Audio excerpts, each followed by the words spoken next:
एक ऐसा गरीब लड़का जो साइकिल पर अखबार बेचा करता था।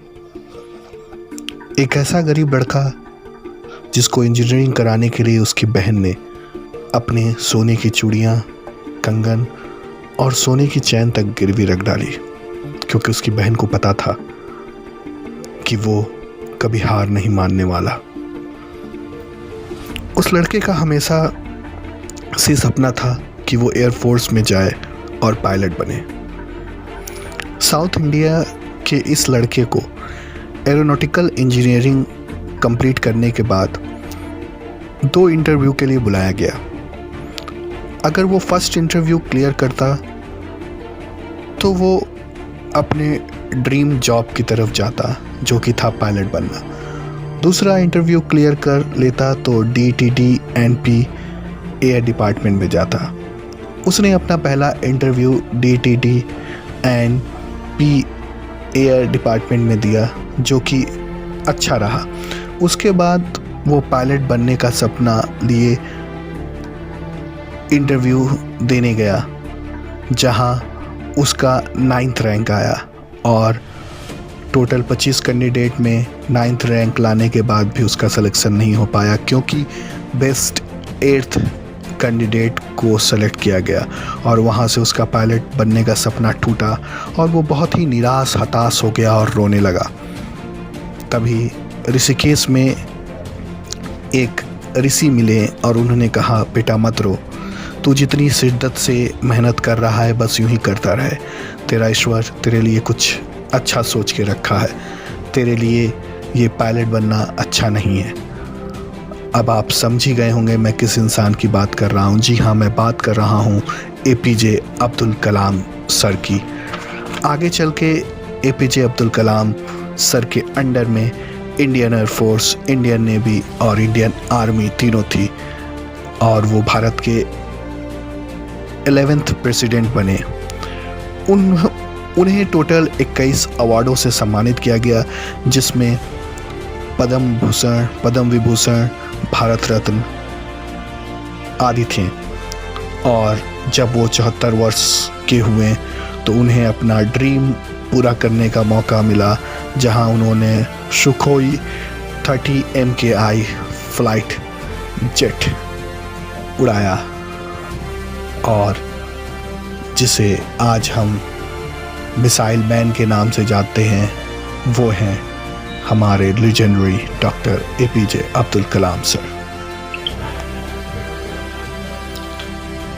आज देश के 11वें राष्ट्रपति और missile man doctor APJ Abdul Kalam की डेथ एनिवर्सरी है।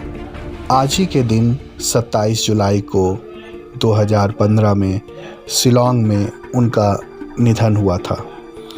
कलाम साहब हमेशा से ही युवाओं और बच्चों का हौसला बढ़ाते रहे हैं। बेशक वो अब हमारे बीच नहीं हैं, लेकिन उनको हम हमेशा याद करते रहेंगे और हमेशा वो हमारे प्रेरणा स्रोत बने रहेंगे। आज हम APJ अब्दुल कलाम सर के द्वारा बताए गए नियमों और उनकी ज़िंदगी की घटनाओं से सीख लेते हुए कुछ महत्वपूर्ण बिंदुओं को समझने की कोशिश करेंगे। खुद को एक बेहतर इंसान बनाने का प्रयत्न करेंगे, क्योंकि कलाम साहब हमेशा कहा करते थे कि सपने वो नहीं जो नींद में आते हैं, बल्कि सपने वो होते हैं जो हमें नींद से जगा देते हैं और कहते हैं, उठो, प्रयत्न करो, आगे बढ़ो। कलाम साहब हमेशा कहा करते थे कि हमें हमेशा शेयरिंग करनी चाहिए, लोगों की इंस्पिरेशन बननी चाहिए, उसके साथ साथ स्ट्रगल करते रहना चाहिए और हमेशा खुश रहना चाहिए। वो कहते थे कि मैं हमेशा बेस्ट स्टूडेंट बनना चाहता था, ना कि मार्क्स में बल्कि सभी चीज़ों में। और वो हमेशा कुछ ना कुछ नया अचीव करते रहना चाहते थे। उन्होंने कभी रुकना नहीं सीखा। वो आगे बताते थे कि मैं रोज़ रात 1 से 6 बजे तक सोता था, यानी मैं सिर्फ 5 घंटे सोया करता था, जो कि मेंटल वर्क करने वालों के लिए इनफ होता है, क्योंकि जो लोग फिज़िकल वर्क करते हैं उन्हें 6 से 7 घंटे चाहिए, मगर मेंटल वर्क करने वालों के लिए 5 घंटे पर्याप्त होते हैं। आगे उन्होंने बताया कि मैं टाइम टेबल बनाया करता था, और टाइम टेबल मैं जब भी बनाता था तो उसमें कुछ प्रिंसिपल्स रूल होते थे और उसमें थोड़ी फ्लेक्सिबिलिटी भी होती थी। ऐसा क्यों होता था? क्योंकि जैसे सपोज़ करिए कि मैं स्कूल जाता हूँ और मैं किसी दिन एग्ज़ाम में बीमार पड़ गया, तो कहीं ना कहीं मैं स्कूल नहीं जा पाऊँगा, या फिर बीमारी की हालत में ही मैं स्कूल जाने की कोशिश करूँगा, जो कि पॉसिबल नहीं है। तो इसलिए कलाम साहब हमेशा जो है प्रिंसिपल्स रूल बनाया करते थे। वो आज की प्लानिंग करते थे कि कल मुझे ये करना है। उसके साथ साथ वो बहुत ही हार्ड वर्किंग थे। जी हाँ, वो जो है कि एक बहुत ही एवरेज स्टूडेंट थे, लेकिन वो हार्ड वर्किंग थे, जो कि उनको औरों से अलग बनाता था। एक बार की घटना है, जब वो MIT यानी मद्रास इंस्टीट्यूट ऑफ टेक्नोलॉजी के फाइनल ईयर में थे, तो उन्होंने एक प्लेन डिज़ाइन किया और अपने प्रोफेसर को सबमिट किया, लेकिन प्रोफेसर बहुत डिसअपॉइंट हुए। उन्होंने कहा, कलाम, मुझे तुमसे ये उम्मीद नहीं थी। उसके बाद मानो कलाम साहब बहुत निराश हो गए और कलाम साहब ने कहा, सर अगर से ये पसंद नहीं है तो मुझे 1 महीने का टाइम दीजिए, मैं इससे बेहतर बना के दिखाता हूँ। तो प्रोफेसर ने कहा, नहीं, मैं तुम्हें सिर्फ और सिर्फ 3 दिन देता हूँ।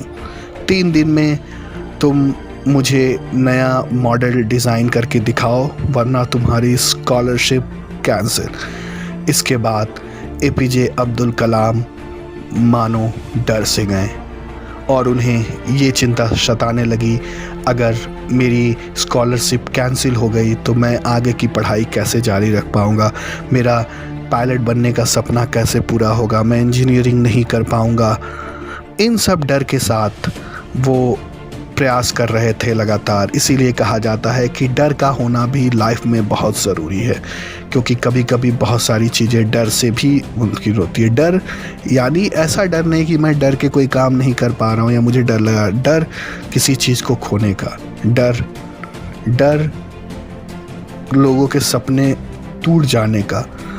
तो इस डर के साथ कलाम साहब जो है वो मेहनत कर रहे थे। तभी अचानक एक दिन उनके पीछे लगा कि कोई रूम में खड़ा है, और उन्होंने देखा तो वो खुद प्रोफेसर थे।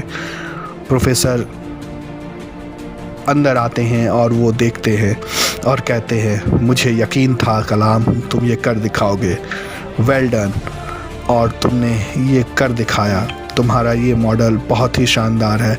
लेकिन मुझे हमेशा इस चीज़ का अफसोस रहेगा कि मैंने तुम्हें सिर्फ 3 दिन दिए।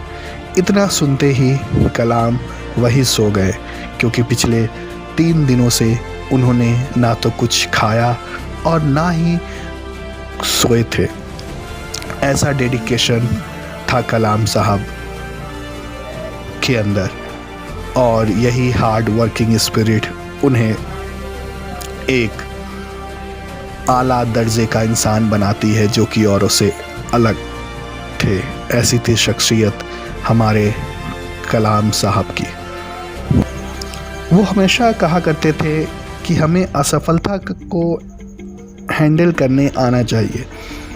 सफलता तो हर कोई हैंडल कर लेता है, क्योंकि दुनिया ही सिखा देती है कि सफलता के साथ कैसे जिया जाता है। क्योंकि जब आप सफल होते हैं तो हर कोई आपके साथ खड़ा होता है, हर कोई ये कहता है कि मुझे यकीन था तुम ये कर लोगे, मुझे पता था मेरे बच्चे कि तुम टॉप करोगे, मुझे पता था कि तुम आगे चल के साइंटिस्ट बनोगे। तो दुनिया ही सिखा देती है कि सफलता के साथ कैसे जिया जाता है, लेकिन असफलता आपको अकेला खड़ा करती है।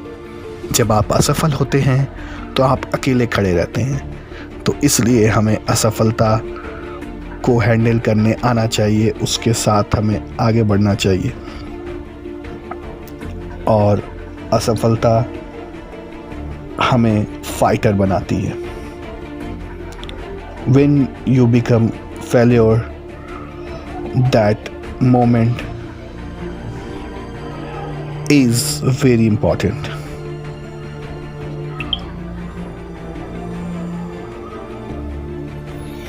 कलाम साहब के बहुत सारे मोटिवेशनल कोट हैं जो हमें जीवन में नई प्रेरणा देते हैं और हमें जीवन में गिर के उठना, उठ के चलना, चल के दौड़ना सिखाते हैं, जिनमें से कुछ मैं यहाँ आपके साथ साझा करना चाहूँगा।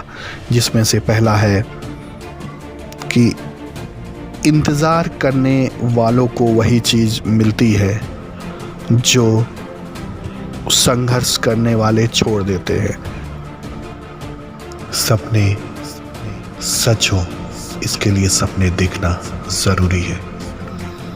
छात्रों को प्रश्न पूछना चाहिए, यह छात्र का सर्वोत्तम गुण है। युवाओं के लिए कलाम का विशेष संदेश, अलग ढंग से सोचने का साहस करो, आविष्कार का साहस करो, अज्ञात पथ पर चलने का साहस करो, असंभव को खोजने का साहस करो और समस्याओं को जीतो और सफल बनो। वो महान गुण है जिनकी दिशा में तुम अवश्य काम करो। अगर एक देश को भ्रष्टाचार मुक्त होना है तो मैं यह महसूस करता हूँ कि हमारे समाज में 3 ऐसे लोग हैं जो ऐसा कर सकते हैं। ये है पिता, माता और शिक्षक। मनुष्य को मुश्किलों का सामना करना ज़रूरी है क्योंकि सफलता के लिए यह ज़रूरी है। महान सपने देखने वालों के सपने हमेशा श्रेष्ठ होते हैं। भगवान उसी की मदद करता है जो कड़ी मेहनत करते हैं। यह सिद्धांत स्पष्ट होना चाहिए। हमें हार नहीं माननी चाहिए और समस्याओं को हम पर हावी नहीं होने देना चाहिए। लास्ट में मैं आप सबसे कलाम सर के यही संदेश कहना चाहूँगा, चलो हम अपना आज कुर्बान करते हैं। चलो हम अपना आज कुर्बान करते हैं जिससे हमारे बच्चों को बेहतर कल मिले। जय हिंद, जय भारत।